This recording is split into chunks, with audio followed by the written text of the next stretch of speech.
Hi, welcome to HardReset.Info channel, dear viewers. In front of me, Realme GT2 device, and now I'm gonna show you how to enable caller ID announcement on our device.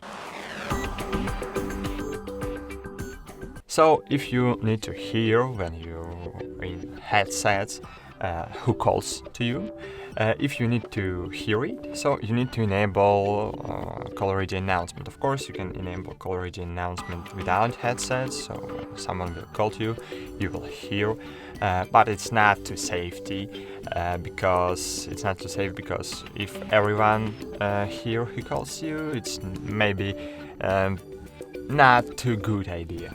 So I suggest you enable caller ID announcement only when you are in headphones. So open phone application and click on the clear area. Then click on the three dash buttons right up corner of your screen and click settings.